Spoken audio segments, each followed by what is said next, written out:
नमस्कार दोस्त, कैसे हैं?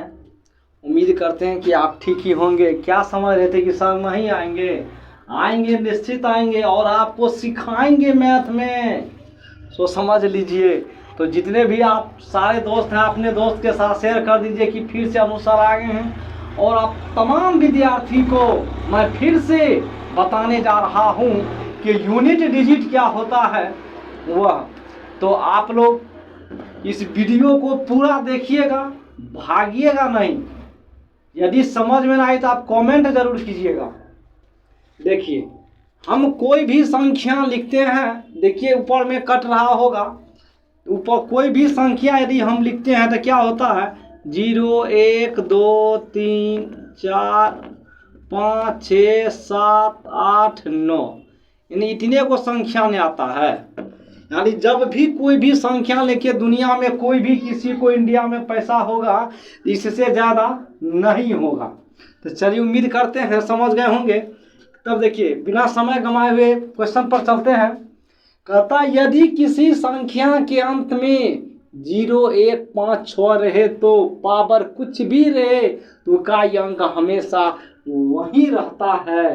प्लीज आप इसको नोट कर लीजिए। जैसे देखिए, कुछ भी संख्या दे दे, यहीं पर लिख देते हैं। जैसे कह देगा 406 4 कुछ भी दे दे, इस पे पावर मान के चले कुछ भी दे दे, 9 4 कुछ भी दे दे, इतना को संख्या सब पूरा गांव भी मिलके कीजिएगा ना तो नहीं कर पाइएगा। इसका पूछता है का इकाई अंक क्या होता है? तो इकाई अंक इसका, यदि किसी भी संख्यागत में 0 1 5 और 6 रहे तो पावर कुछ भी रहे, उसका इकाई अंक वही होता है जो आपका ये 0 है। अब देखिए, इकाई अंक न कहता है हमको, तो इकाई अंक मेरा क्या 0 है। तो 0 को किसी भी संख्या से गुना कीजिएगा तो क्या फर्क पड़ेगा? 0 ही होगा। बस, तो समझ गए होंगे। उम्मीद करते हैं कि यह समझ गए होंगे। और एक एग्जांपल लेते हैं। जैसे मान के चलिए कुछ भी ले लीजिए।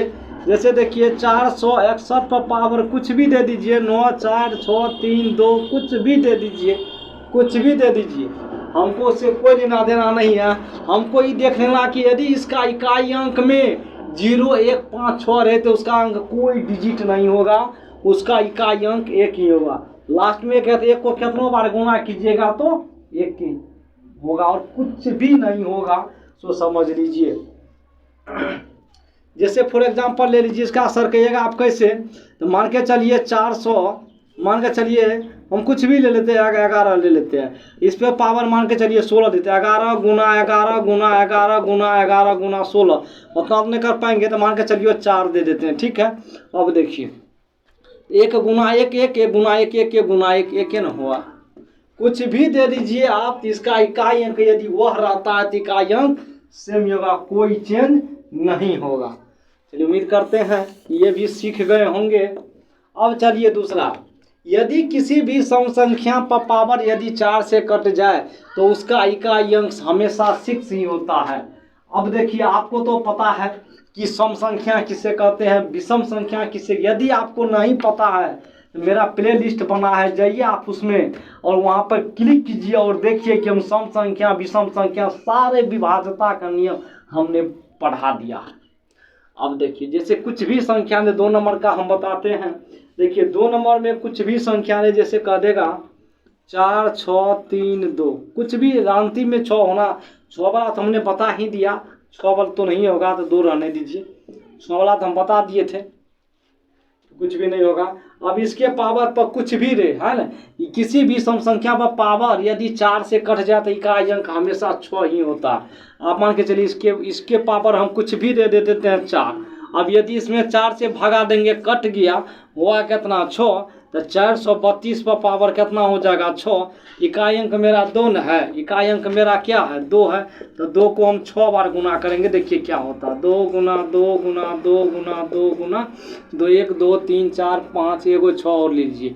2 दूनी 4 दूना 8 दूना 16 6 हो गया, 6 दूनी 12, 12 का 2 हो गया। कितना हो गया? अब देखिए 4 से इसमें भाग दिया हमने, कट गया। यदि किसी भी संख्या पर पावर यदि 4 से कट जाए तो उसका इकाई अंक हमेशा 6 ही होता है। यह कट गया तो इकाई अंक कितना हो गया 6। अब देखिए हम इकाई अंक कितना हो गया 6, क्या बार में कटा 6 बार, इस पे 6 देते हैं, 2 को 6 बार लिखेंगे, 1 2 3 4 5 6 बार लिखेंगे हम।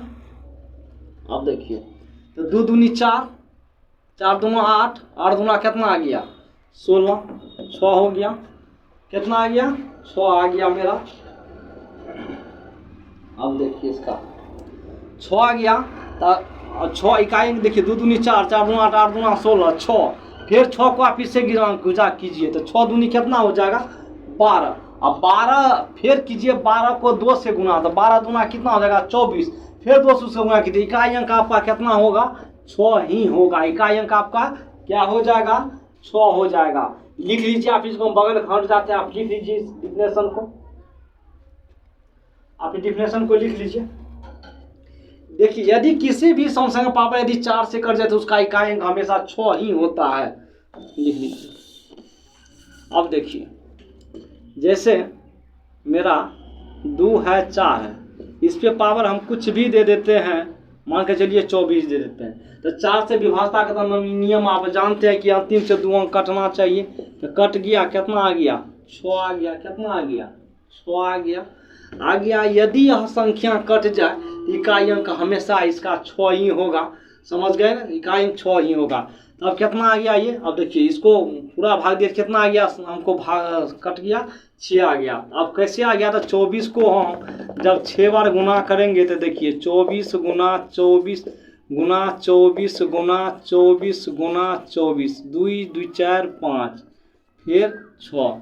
अब देखिए 4 चौके 16, 6 आ गया, फिर 4 चौके 16 कितना आ गया 6 आ गया, फिर 4 चौके 16, 6 के 36 के 6 हो गया, फिर 6 के 36 6 आ गया।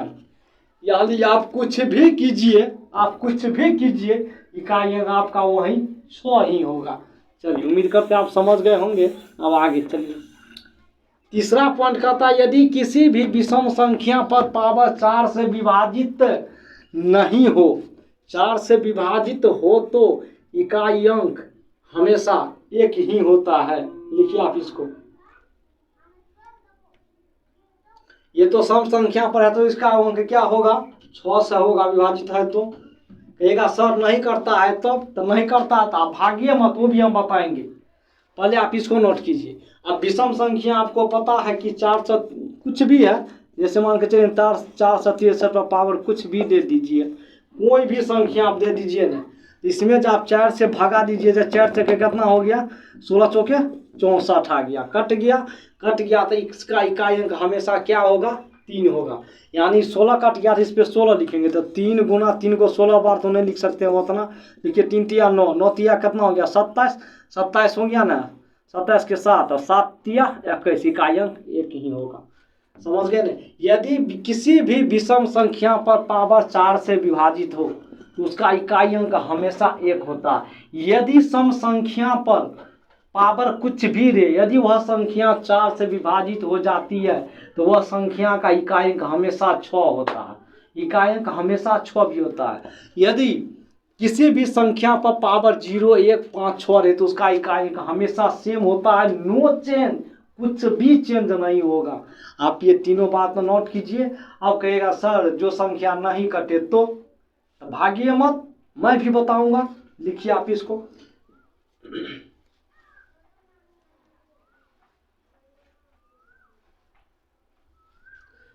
समझ गए होंगे, चलिए आगे लिखते हैं।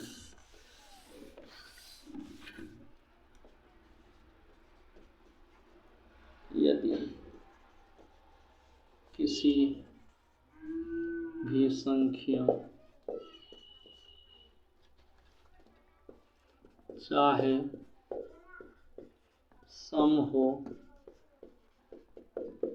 या विषम, यदि किसी भी संख्या चाहे वह सम हो या विषम हो,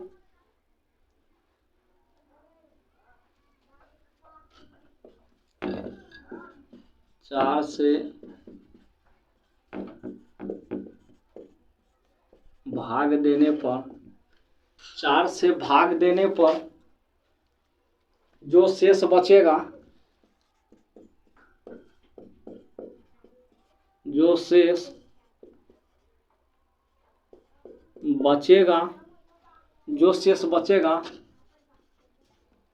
वही उसका पावर होगा, वही उसका पावर होगा। लिखिए, वही उसका पावर होगा। जैसे में देखिए, चाहे यह रूल देखिए कब लागू होगा, चाहे सम हो चाहे विषम हो, इससे हमको कोई फर्क नहीं पड़ता है। उस पर यदि पावर 4 से नहीं कटे, यानी सम रहे कि विषम रहे, यदि वह संख्या नहीं कटे, उसका पावर जो शेष बच गया आप उसी को पावर उस पर डाल दीजिए। जैसे मान के चलिए कुछ भी है 5, मान के चलिए 5 वाला तो हमने बता ही दिया था ना, 5 वाला तो हमने बता ही दिया था। अब देखिए 7 वाला बच गया था, 7 पे कुछ भी पावर दे दीजिए, मान के चलिए ये दे दिया, ठीक है, या कुछ भी दे दीजिए और ये वो संख्या आपको बढ़ाना है तो बढ़ा दीजिए। अब देखिए 4 से विभाजक नियम की अंतिम संख्या में हम भाग देंगे 4 से, तो 4 से जो अंतिम संख्या में भाग देंगे तो शेषफल क्या बचेगा आपका, 1 बचेगा। शेषफल क्या बचेगा, 1, तो 7 का पावर लिखिए 1, तो क्या होगा आपका 7 ही आंसर होगा। उम्मीद करते हैं कि आप यह सवाल अब नहीं ही भूलिएगा, सो समझ लीजिए, एकदम डेफिनेटली नहीं भूलिएगा। यदि आपको समझ में नहीं आया आप कमेंट कीजिए, हम इस कमेंट का आपको जरूर रिप्लाई देंगे, लेकिन मन से पढ़िए, दिल से पढ़िए, रिजल्ट लीजिए और समाज को दिखा दीजिए कि माँ की दूध की कर्ज हमने उतार दिया है, सो समझ लीजिए। तो चलिए देखिए, और हम नेक्स्ट वीडियो में और हम बताएंगे, डिटेल से बताएंगे ताकि वीडियो ना लंबा हो जाए, इसलिए मैं इतना ही बताया। और फिर नेक्स्ट वीडियो में अब प्रत्येक दिन मैं वीडियो डालूंगा, लेकिन दोस्त आपसे रिक्वेस्ट है कि इस वीडियो को पूरा फैलाइए। आपके लिए हम मेहनत करते हैं तो थोड़ा सा आप भी मेरे लिए मेहनत कीजिए, और इस वीडियो को पूरा देखने के लिए आपको तहे दिल से धन्यवाद है। तो दोस्त बस इतने आपसे रिक्वेस्ट है कि इस वीडियो को लाइक शेयर जरूर से जरूर कीजिए। हाँ, यदि वीडियो पसंद आए तब, यदि वीडियो पसंद नहीं आए आप डिसलाइक भी कीजिए,